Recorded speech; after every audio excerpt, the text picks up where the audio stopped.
Hey fans, me Aaron for Comics Show. It's the fifth Wednesday. Whenever there's 5 Wednesdays in a month, which there is from time to time, comics get a little funky. There's a lot of annuals come out. Nobody really launches anything then. There's no big books. DC didn't do a single Rebirth book again. I guess they have a really tight schedule of how they do things and their bi-weekly stuff and whatnot that it kind of throws a monkey wrench into it. But there's some stuff I'm going to talk about. There's some cool stuff, and yeah, stuff like that. Okay, Suicide Squad Special War Crimes. This is a one-shot.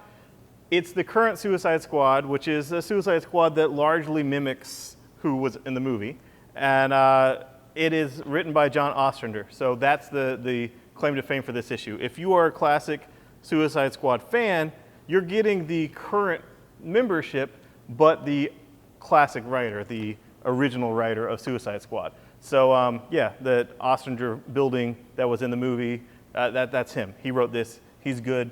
I like him. So, you know, you can absolutely skip it. No harm, no foul. If you are reading the Rebirth Suicide Squad, this is not part of that.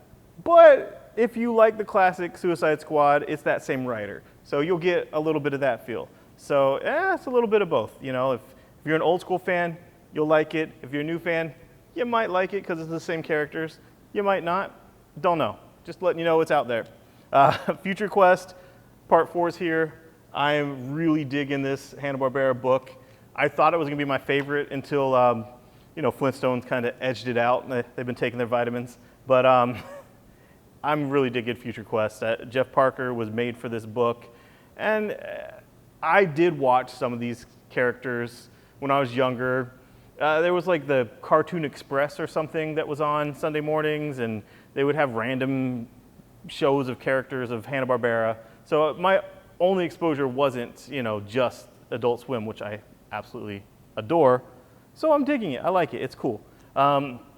This was really smart of DC. Road to Rebirth, Superman, Lois, and Clark, how they branded it as Road to Rebirth, because when this book was coming out, it was just like, oh, Flashpoint Aftermath. Or, no, I'm sorry, Convergence Aftermath. And you're like, well, Convergence I didn't like. Why do I want Aftermath? And it's like, eh. And it's this old man Superman with a son, and it's like, and he's in the same universe as the other Superman, and what's the point? He's kind of like a watcher that sometimes gets involved but doesn't want to be known. And then it happened. Rebirth happened, and he is the Superman for this universe. And the New 52 Superman is gone, and this is the book that led into it. So it's now super important. Instead of a book that's like, hey, if you like the classic Superman, there's this other book that you might want to read. It's, hey, this is the actual Superman in the actual universe that is in the Superman title and in the action title, and he came from here. So do not go back to Convergence and read that. Read this, and you'll have everything you need to know. And that's that. So if you wanted a kind of 0-year origin, whatever, year one of that Superman that you're getting now with Lois and his son, read this book. Seriously. Moving on to Marvel, again, not very many books. Dead No More and Spider-Man is still before Dead No More, so it's still like not really getting into the swing of things, but this is heavy on Prowler. And, you know, Prowler is going to be amped up with his own series, so, you know, I'm cool with that. I like that character. So, you know, it's still nothing to be like, oh, snap, this, the Free Comic Book Day issue that teased out Dead No More was intense and insane, and I can't wait till it gets to that. I need that. All right, All New Wolverine Annual was super fun, and if you get Spider-Gwen, you need this. It has Wolverine and Spider-Gwen switch bodies, switch minds. You know, they're in different universes. They switch minds, and hilarity ensues, and it is really fun. It's really fun, and Spider-Ham becomes Wolverhampton and puts a little Wolverine costume, and it was highly enjoyable. So if you get All New Wolverine, you'll probably want it. If you get Spider-Gwen, seriously, get it. Seriously. You know, where else are you going to get so much Spider-Gwen? It's here. Han Solo, the 3rd issue's out. I'm digging this book. Young Han Solo, or younger, not young like what he's going to be in the movies, but he's not old man Han Solo. He's Han Solo before, you know, all that stuff before Endor, before even Empire probably. And I'm digging the book. Marjorie Liu is kicking ass on it, and I love Han Solo. Here's the big deal for Marvel this week. Black Panther Volume 1 is out, and this was best-selling, crazy, multiple printings, the best reviewed probably Black Panther ever, definitely the best-selling one. Took Marvel by surprise how well it did, and the first volume is here. So if you heard about the hype, I'm telling you, believe the hype, and get it, because it is awesome. So if you were on the fence about Black Panther, or it was always sold out, or they were missing an issue 2 at your store or whatever, get this volume this week. You won't regret it. If you've ever liked Black Panther, you'll love this Black Panther. And isn't it romantic? Spider-Man, Deadpool, this is hilarious. Again, this is like this one, multiple printings, multiple sellouts, sold way better than anyone would have thought, even though it is teaming up those 2 characters. Every issue sold out. Crazy amounts of printings, and it was very, very funny. And it puts Peter, Spider-Man, into a funny position where he's used to be the quippy one. He's used to being the one that's a little bit more outside the lines than the average superhero. And then you have him against Deadpool, who is, batshit crazy. And it's fun. It's fun. And I like when Spider-Man gets the better joke in, or gets the wittier witticism in. I really enjoyed that book. Moving on to Image. Saga is still coming out, still kicking ass. If you're getting it issue per issue, that's awesome. Keep doing that. I'm really enjoying Saga. Like the action figures, like my Lion Cat plush. Jupiter's Legacy 2, number 3 is out. Crazy stuff happens in this issue. This Jupiter's Legacy is seriously Mark Millar's best book. It's his best one that he's putting out now, and I'm just loving the book. I like it better than Watchmen. Sorry, Watchmen was groundbreaking. Watchmen's a classic. Watchmen's great.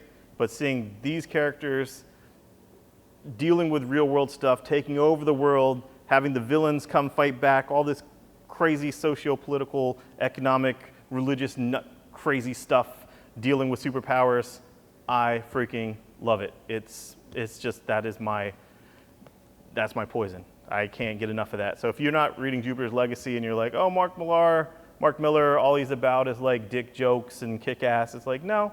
I mean, don't get me wrong. I love my dick jokes and I enjoy kick-ass. But Jupiter's Legacy, Jupiter's Circle, this is that's his masterpiece. And I think once it's finished, it'll be seen as that. Moving on, Tokyo Ghost, final issue. For now, probably final issue.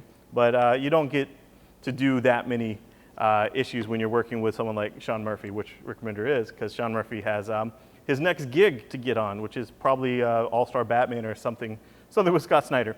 But Tokyo Ghost, I like that they got in, they told their story, very fast pacing, lots of unexpected things that there's no way I'm going to spoil, but it'll be 2 volumes. Get it. It's awesome. Like, I really enjoy it. Moving on to Power Rangers. Mighty Morphin Power Rangers 6 is out this week, and it's, I suppose, the end of that arc. It's to be continued, obviously, because it's continuing. It's an ongoing. But, that issue's out.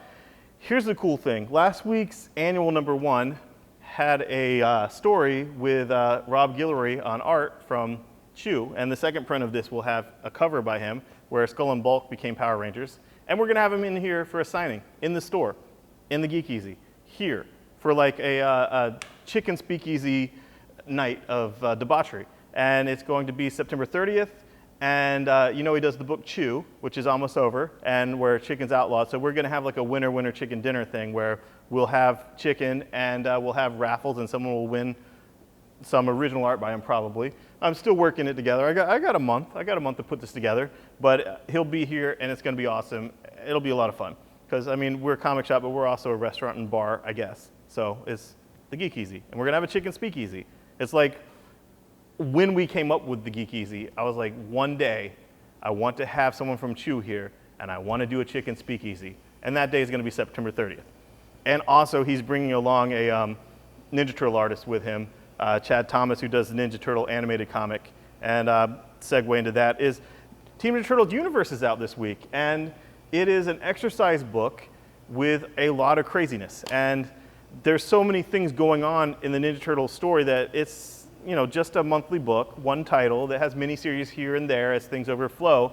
And this is a book where it's kind of like Tales of the TMNT, but so far they're dealing with plot points from the ongoing title. So I enjoyed it, and if you're getting the regular Turtles ongoing, you absolutely need to supplement it with this because you already love Turtles, and this is more Turtles done by the same creative teams.